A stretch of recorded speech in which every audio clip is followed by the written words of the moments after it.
गीतात्मे शांति शांतिर्विधाता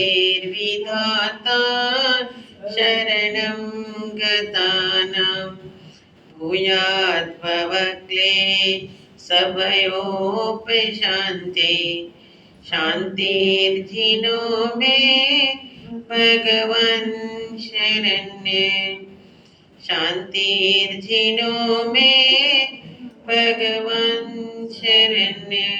चलो देवाधिदेव आदिनाथ भगवान की परम पूज्य चारित्र चक्रवर्ती आचार्य श्री शांति सागर जी महाराज की परम पूज्य आचार्य श्री वर्धमान सागर जी महाराज की परम पूज्य वाणी सिद्ध 108 मुनि श्री गुण सागर जी महाराज की परम पूज्य गणिनी प्रमुख का सुपार स्मृति माता जी की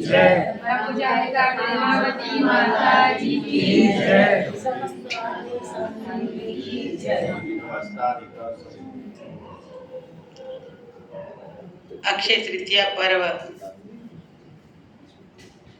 वैशाख शुक्ला तीज के दिन मनाया जाता है और वह दिन कल आ रहा है।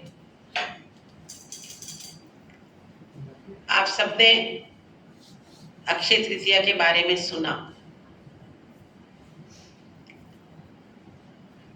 एक वैराग्य भावना पढ़ते हो तो उसमें एक श्लोक आता है सबसे ऊपर का, बीज राग फल भोग वे ज्यो किसान जगमाई त्यो चक्रींद्र सुख करे धर्म विसारे नाई। बीज राग फल भोगवे, बीज को रख करके फिर उसका फल भोगता है। ज्यो किसान जगमाई, कौन करता है? किसान जो होता है वो क्या करता है? पहले बीज को संभालता है और फिर बाकी फल को खाता है। त्यो चक्रींद्र पर सुख करे, जो चक्रवर्ती होता है वो धर्म को धारण करके धर्म को विसरे बिना क्या करता है? सुख को भोगता है। तो उसका भोग क्या परंपरा से मुक्ति सुख का कारण बनते हैं, नहींतर क्या होता है? नरक निकोद में ले जाते हैं। धर्म को इसलिए आचार्य ने कहा कि सबसे पहले धर्म, पुरुषार्थ में भी धर्म को रखा, धर्म को धारण करके सुख का उपभोग करना। इसलिए क्या कहा? आपको ये थोड़ी कहा कि आप पूरा घर का दान दे दो, नहीं कहा। अभी अपन परंपरा में देखते आते रहे, आदिनाथ भगवान के बारे में आपने सुना।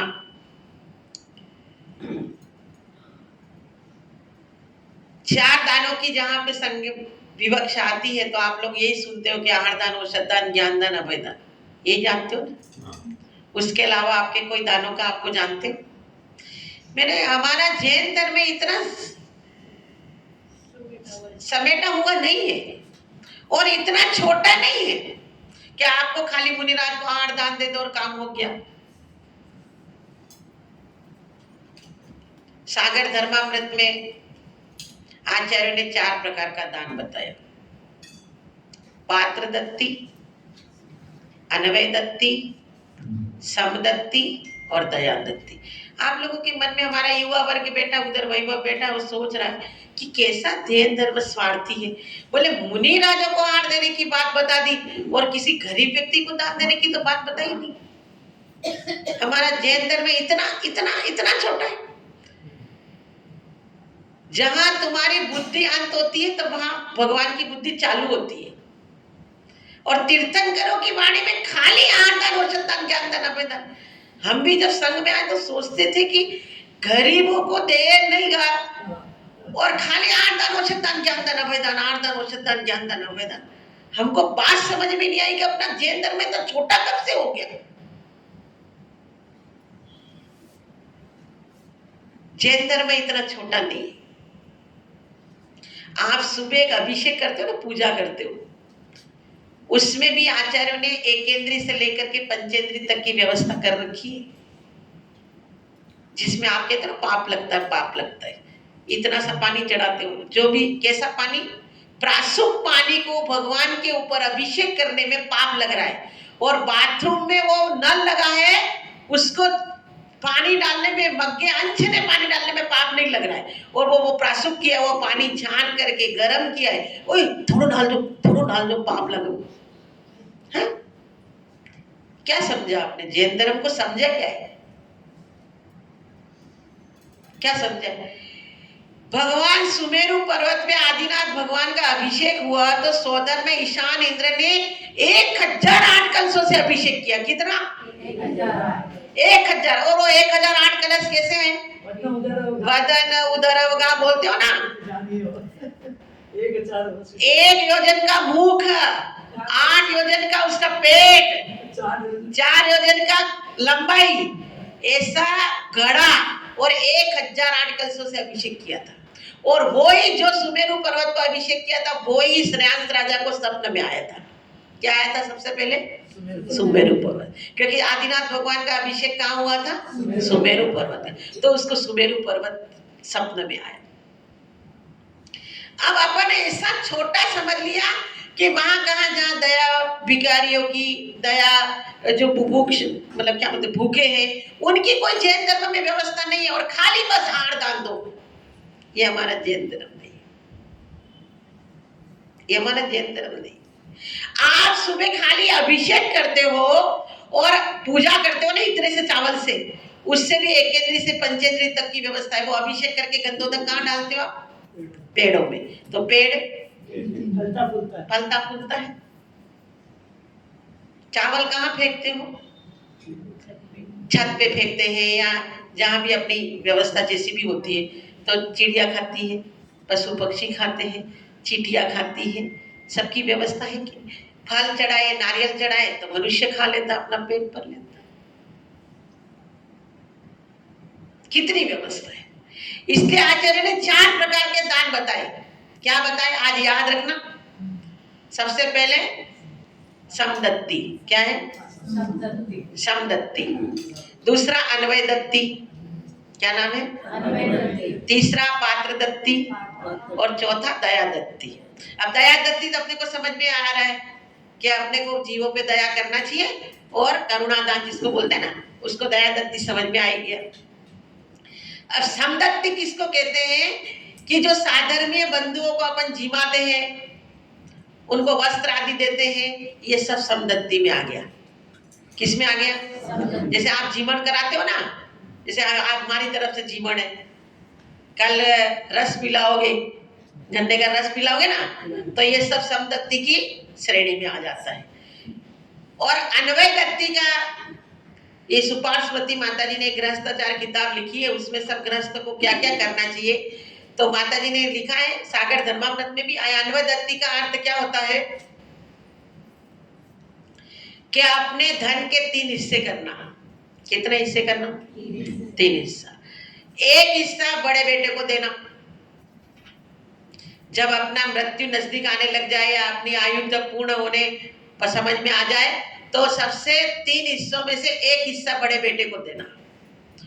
दूसरा हिस्सा धार्मिक कार्यों में दान देना, और जो तीसरा हिस्सा है वो अपने पुत्र, छोटा पुत्र, पुत्रिया जो होते हैं उनको देना। ये हो गया अन्वय दत्ति। थोड़ा सा सागर धर्मामृत में थोड़ा अलग है, मतलब भावनाओं का कोई फर्क नहीं है, पर उसमें बहन बेटियों की शादी वगैरह करना वो भी उन्होंने अन्वय दत्ति में लिया है। और चौथा है दया दत्ति।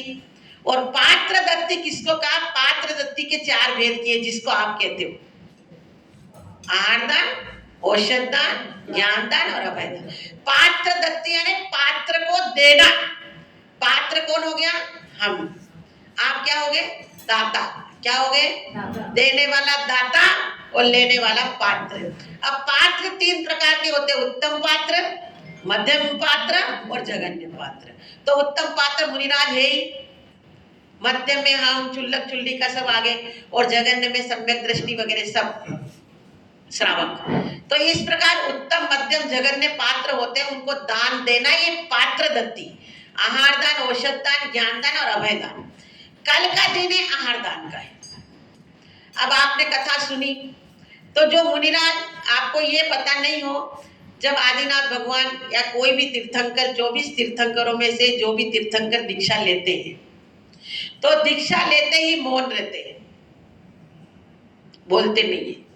कब तक मौन रहते हैं? जब तक उनको केवल ज्ञान प्राप्त नहीं होता है तब तक वो मौन रहते हैं, बोलते नहीं है।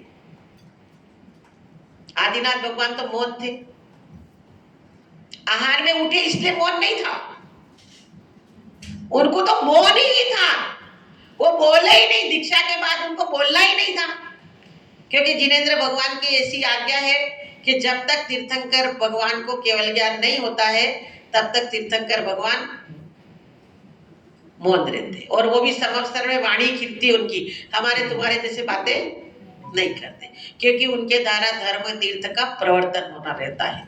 यदि कोई जो राग द्वेष व कुछ असत्य बोल दे तो उनका क्या हो गया? धर्म तीर्थ प्रवर्तक। जो आदिनाथ भगवान धर्म तीर्थ प्रवर्तक थे। अब आपको ये बात की जानकारी, 6 महीने का उन्होंने योग लिया था, पर 6 महीने तक प्रतिदिन आहार में उतरे वो। अब आप विचार कर सकते हो, हमारे एक महाराज माता जी का एक उपवास हो जाता है, 2 उपवास हो जाता तो पूरे गांव में हल्ला हो जाता है, महाराज को विधि नहीं मिली, विधि नहीं मिली, विधि नहीं।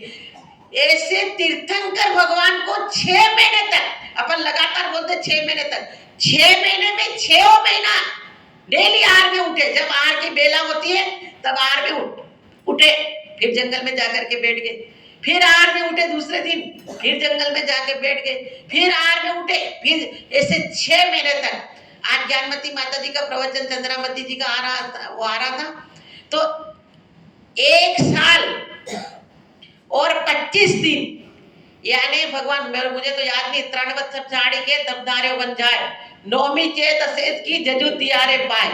तो चैत महीने की नवमी को भगवान ने दीक्षा ली, और वैशाख शुक्ला तीज को आर हुआ, तो कितने दिन हो गए? हो गए कितने? हो गया ना, 1 साल और 25 दिन हो गए ना। तो 1 साल 25 दिन तक भगवान को विधि नहीं मिली। इसमें 6 महीने का तो योग धारण किया था। योग धारण ने लंबे हाथ करके ध्यान में खड़े थे 6 महीने तक। अब उनको तो भूख नहीं लगी, पर उनको चिंता ये हो गई कि मुझे तो मेरे वज्र में सब नारायण सेना ने, मेरे तीर्थंकर प्रकृति का मैंने बंद किया है, मुझे तो खाने की आवश्यकता नहीं है, मुझे भूख नहीं लगी है, पर मेरे द्वारा धर्म तीर्थ का प्रवर्तन होने वाला है। धर्म तीर्थ का प्रवर्तन उन्होंने किया। असी मसी कृषि विद्या वाणिज्य और शिल्प, असी मसी कृषि विद्या वाणिज्य और शिल्प, इस 6 कर्म का उपदेश भी आदिनाथ भगवान ने दिया, क्योंकि उनको तो सब प्रथम तीर्थंकर के, उनको सबको, क्योंकि उनका जन्म जब नाभि राय से हुआ तो नाभि राय अंतिम कुलकर थे। 14 कुलकर होते हैं, उसमें 14वें कुलकर कौन थे? नाभि राजा। और उनके समय का तो कुलकर ही थे। तो उससे आगे आप लोग पंचकल्याणक वगैरह में देखते हो ना कि घास उगा करके किसान को दिखाते हैं, फिर वो शिल्प कला सिखाते हैं। तो ये 6 कला उन्होंने सिखाई, और जब दीक्षा ले ली तो भी उन्होंने साधुओं को सिखाना था। तो इसीलिए आहार में वो विचार करके उठे कि मैं तो सहन कर लूंगा भूख प्यास आदि, पर जो हिंद सेनन वाले जब साधु बनेंगे तो उस भूख को कैसे सेनन करेंगे, और उस विधि को जानेंगे कैसे। तो उस विधि को समझाने के लिए भगवान आहार में उठे, और बाकी सब आपने सुना कि कोई हीरा मोती सब लेके आए। और जब राजा श्रेयांश ने ये सब देखा तो उसको अपना जाति स्मरण हो गया, और जाति स्मरण वज्रजंग और श्रीमती की पर्याय में उन्होंने किसको आहार दिया था? अपने ही राजा वज्रजंग और श्रीमती के 98 पुत्र थे। कितने? 98, और सब युगलिया थे। 49 युगलों को जन्म दिया था। कितने? 49, तो 98 हो जाएंगे ना। और 98, 97 और 98 नाम के जो पुत्र थे, दामोदर और सागर सेन। क्या नाम था? दामोदर और सागर सेन। ये 2 मुनिराज चारण रिद्धिधारी थे, और वो जब वो नगर में, जब नगर के किनारे जब रुके हुए थे, और मुनिराज ने नियम लिया था कि हम वन में आहार करेंगे, और जब राजा ने वहां नवदा भक्ति से उनको वज्रजंग राजा और श्रीमती की जीव ने जब आहार दान दिया, तो उस आहार दान का फल उनको अपनी अगली पर्याय में जाति स्मरण हो गया, और आदिनाथ भगवान का जीव तो वज्रजंग का जीव आदिनाथ भगवान बना, और रानी श्रीमती का जीव क्या बना? राजा श्रेयांश। और आपको सुन करके आश्चर्य लगेगा कि आदिनाथ भगवान तो बाद में मोक्ष गए, राजा श्रेयांश पहले मोक्ष चले गए। आपको पता हो या नहीं हो, पर जो 24 तीर्थंकरों को जो प्रथम आहार दान देता है वो उसी भव में मुक्ति को प्राप्त कर लेता है। 24 तीर्थंकरों जो प्रथम आहार दान देता है, जैसे महावीर भगवान को किसने दिया था? राजा कुल ने। तो जो भी, इसलिए जो भी प्रथम आहार देगा वो नियम से उसी पर्याय में मुक्ति को प्राप्त करता है। राजा श्रेयांश ने आदिनाथ भगवान के पहले मुक्ति को प्राप्त कर लिया, और आदिनाथ भगवान का जब भी समय आया तो आदिनाथ भगवान भी मुक्ति को प्राप्त हुए। कल का दिन राजा भरत ने, सोमप्रभ राजा और राजा श्रेयांश ने आहार दान दिया, उसके निमित्त से राजा भरत ने खुश होकर के पुण्य की सराहना करते हुए राजा श्रेयांश को क्या बनाया? दान तीर्थ प्रवर्तक। क्या बनाया? तीर्थ प्रवर्तक। और भगवान तो थे ही धर्म तीर्थ प्रवर्तक, और कल के दिन राजा भरत ने उसके पुण्य की सराहना करते हुए उसको क्या बताया? दान तीर्थ प्रवर्तक राजा श्रेयांश, ऐसी पदवी से उसको अलंकृत किया। और बहुत खुशियों का, आप तो अपन समझ ही सकते हैं, महाराज का एक दो उपवास हो जाते, विधि मिल जाती तो कितने खुश हो जाते। भगवान एक साल 25 दिन बाद आहार में उठे तो कितना खुशी का माहौल होगा। और पंचाश्चर्य हुए। हमारे आज भावना पर भी कह रही थी, हम तो पहली बार सुने पर इसको याद हो गए, ये बात बड़ी है। हमने कल एक ही बार बताया कि पंचाश्चर्य क्या होते हैं। जब तीर्थंकर, अपन देखा ना जब पंच कल्याणक वगैरह में भी ये विख्यातमती की दीक्षा करी तो भी हमने करवाया था वहां पे। तो पंचाश्चर्य में क्या होता है? सबसे पहले रत्न वृष्टि। क्या होती है? याद रखना, क्या होती है? रत्नों की वर्षा, रत्न बरसाते ना। फिर होती है पुष्प वृष्टि। क्या होता है? फिर क्या होती है? गंधोदक वृष्टि, सुगंधित जल या भगवान के गंधोदक लेकर के वृष्टि करते हैं। 3 हो गए, याद हो गए? रत्न वृष्टि, पुष्प, माता जी आप तो भूल नहीं गए, आपको डबल करवा रहा था। रत्न वृष्टि, पुष्प वृष्टि, गंधोदक वृष्टि। फिर दुंदुभी बाजे। आकाश भैया कहाँ चला गया? याद रखना पड़ेगा। दुंदुभी बाजे बजाना। फिर 5वां क्या रह गया? अहो दान, अहो दान, अहो दान। इस प्रकार की घोषणा आकाश में गुंजायमान होती है। इस प्रकार के पंचाश्चर्य भगवान आदिनाथ ने राजा श्रेयांश के आंगन में आहार किया, तो इस प्रकार के पंचाश्चर्य हुए। और कल का दिन इतना महत्वपूर्ण है कि अपने को यदि रिजर्वेशन करना हो अगली पर्याय का, तो रिजर्वेशन करने का अच्छा दिन है। एक ग्रास आहार दान देने से भोग भूमि मिलती है, और भोग भूमि मिलती है वो तो ठीक ही है, पर एक के साथ एक फ्री। आजकल जमाना है ना, आज अभी भी लगा था ना बाजार, क्या बोलती थी, क्या पता क्या लगता है, रिडक्शन। ये हिंदी में इसको क्या बोलते हैं? मतलब क्या बोले आप? अरे जब लगता है ना, क्या क्या बोलते हैं उसको? मेला नहीं, मेरे को याद आएगा तो बता दूंगी। इंग्लिश में रिडक्शन बोलते होंगे। तो क्या बोल रही इसे? ये अभी कल एक रिडक्शन लगने वाला है कि एक साथ में एक फ्री। तो भोग भूमि मिलेगी। और भोग भूमि कैसी होती पता है क्या? एक बार उसका वर्णन करें ना, तो भोग भूमि में तुम्हारे एक क्या बोलते हैं, एक फ्लैट खरीदना हो ना, प्लॉट की जगह, तो कितने पैसे इकट्ठे करने पड़ते हैं, वहां कुछ करना नहीं पड़ता। वहां असंख्यात योजन फ्री मिलती है, और वहां पे खाली पति पत्नी रहते, बस तीसरा कोई आदमी नहीं। युगलिया जन्म लेते हैं, 7 दिन में 7 दिन में घुटने चलते हैं, 7 दिन में ऐसे करते हैं, 7 दिन में ऐसे करते हैं। उत्तम मध्यम जगन्ने का अलग अलग है। 49 दिन में, 35 दिन में और 27 दिन में ऐसे करके उसका वो सब बड़े हो जाते हैं, युगलिया बन जाते हैं। वो बड़े होकर के वही पति पत्नी बनते हैं, वही वो पूरे में रहते हैं। 10 प्रकार के कल्प वृक्ष होते हैं। न कोई आपको दुख देने वाला है, न कोई आपको दुखी करने वाला है। दोनों ही मस्त भोगों में मस्त रहते हैं। जब उनकी आयु पूर्ण होने आती है, 9 महीने शेष रहते हैं। वो काम कुछ नहीं करना, कल्प वृक्ष से मांगना है, सब कुछ काम नहीं करना। काम वाली दीदी वहां नहीं चाहिए, काम वाली दीदी की वहां जरूरत नहीं है। तो फिर वहां पे वो युगलिया को 9 महीना शेष रहता है आयु का, तब उनके गर्भ रहता है, फिर युगलिया जन्म लेते, एक छींक लेता है, एक जम्बाई लेते, दोनों मर जाते हैं। और 1-2 दिन और 50 साल 60 साल और ये टेंशन नहीं है वहां पे। 3 पल्ले की, 2 पल्ले की, 1 पल्ले की आयु, और कोई भी कैसे भी मार नहीं सकता वहां, अकाल मरण है ही नहीं वहां पे। यहाँ तो अपने कोई गोली मारेगा कोई मर जाएंगे, जहर खाएंगे मर जाएंगे, रोग हो जाएंगे मर जाएंगे, वहां कोई मारने वाला नहीं है अपने को। भोग भूमि का अर्थ ही समझ में आना, जहाँ भोग ही भोग है वहां कोई भगवान नहीं है। काय ए भाई बाब, वहां पे कोई भगवान का अभिषेक करने के लिए सुबह जल्दी भी नहीं उठना पड़ता है। हाँ, यदि ये सब कार्य करना हो तो आहार दान की महिमा को समझना है और आहार दान अपने जीवन में देने का पुरुषार्थ करना है, और जितना बन सके अपन आहार दे सके तो बहुत अच्छी बात है। अभी माता जी ने बोला, माता जी बताएंगे, कल आपका अक्षय तृतीया का दिन है, आप दोगे ही आहार, यथाशक्ति सभी देंगे ही। और अपने जैन धर्म में, और जैन धर्म में पूर्वांचल ऐसा एक देश है कि जहाँ पे दान की प्रवृत्ति अच्छी है।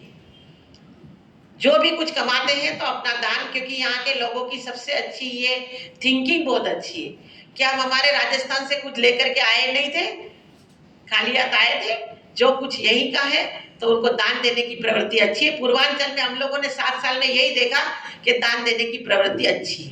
चाहे कोई भी छोटी मोटी महिला होगी तो भी 100-200 रुपए में उसको कोई विचार नहीं करते हैं। 100-200 तो देती नहीं, 500 से कम तो देती नहीं। आजकल 500 का नोट गांधी जी ने दे रखा है ना।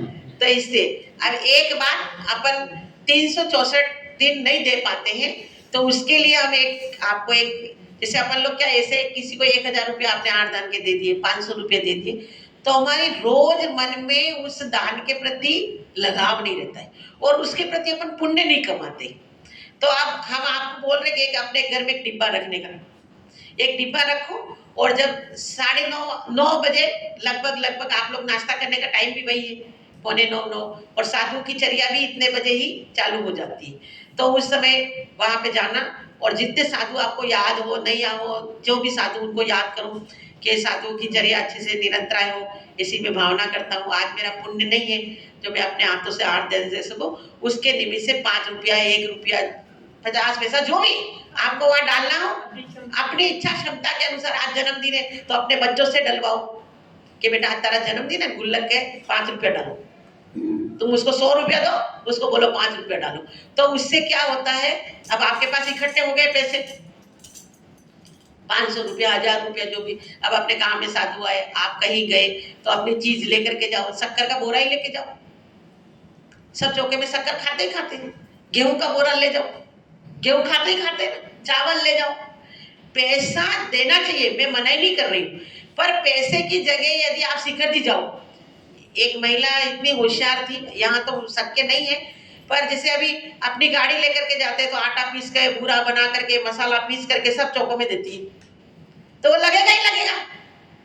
तो साधु के पेट में डायरेक्ट कैसे जा सके, वो चीजों के साथ साथ आप आहार दान दीजिए, मैं मना नहीं कर रही हूँ। पैसा देना आजकल तो ये हो गया, पर पैसे से ज्यादा अपने हाथों से देने का और अपना द्रव्य देने का पुरुषार्थ करना चाहिए। और ये इसीलिए आचार्यों ने कहा है कि 46 दोष गुण बिना श्रावक दरिद्र न सन।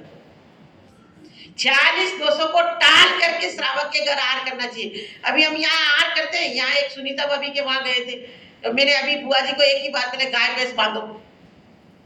इनको यही कहा, मैंने कहा गाय भैंस नहीं है, इतनी कमी है।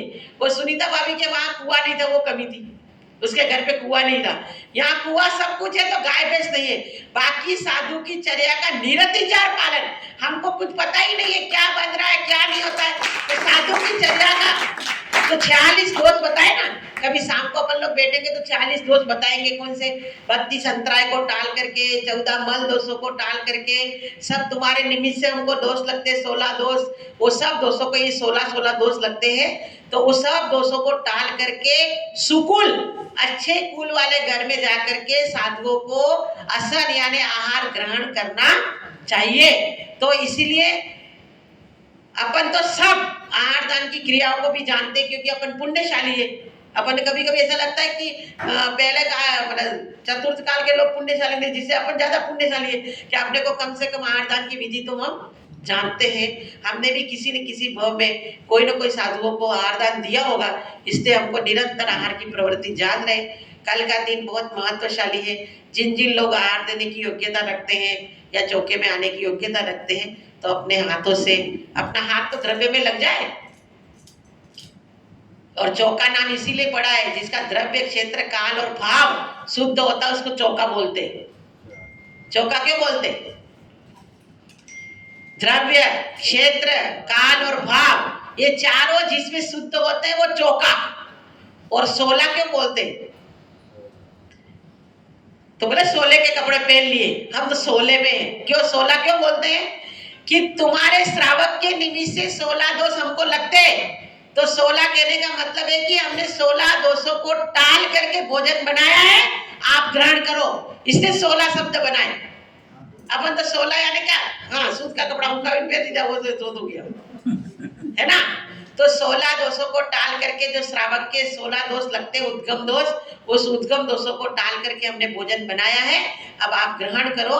इसीलिए इस प्रकार की दान की विधि को अपन ने जाना समझा। तो कल अक्षय तृतीया पर्व है। अक्षय तृतीया के पर्व के दिन भगवान आदिनाथ ने तो गन्ने का रस लिया और 23 तीर्थंकरों ने खीर का आहार किया था। किसका? क्यों? क्योंकि भगवान हस्तिनापुर में आहार किए ना, तो उस समय हस्तिनापुर में गन्ने के पेड़ लहरा होंगे, क्योंकि वो गन्ने का देश है, चीनी की मिले और गन्ने का देश है। तो भगवान को गन्ने का पेड़ ले रहे होंगे, तो भगवान को भी यही दिमाग में आया होगा कि गन्ने का ही रस लेकर के अपनी आहार की विधि को पूर्ण करते हैं। भगवान ने गन्ने का आहार लगा रस लेकर के अपनी आहार, फिर इसके बाद भगवान आहार में नहीं उठे, बस एक ही दिन उठे। उसके बाद में केवल ज्ञान को प्राप्त कर लिया। 1000 वर्ष तपस्या किया, उसमें 1 वर्ष ऐसे निकल गया, बाकी पूरे वर्ष 299 वर्ष तपस्या किया। तो ऐसे भगवान आदिनाथ के चरणों में हमारा बार नमस्कार। और भगवान आपने जो आहार दान की विधि बताई, तो हम उसके अनुसार चल सके और हमारे परिणाम पवित्र हो, पुनीत हो, और हमारे जीवन में ऐसे ही गुरुओं का सुपार्श मिलता रहे, और हम जो त्याग, गंभीर, विख्यात जैन धर्म है उसकी प्रभावना में योगदान करते रहे, और अपने जीवन में पुण्यानुबंधी पुण्य को प्राप्त करते रहे, और वर्तमान जीवन में आहार दान के प्रभाव से सुख, शांति, समृद्धि की उन्नति कर सके। इसी मंगल भावना के साथ अक्षय तृतीया महापर्व की जय।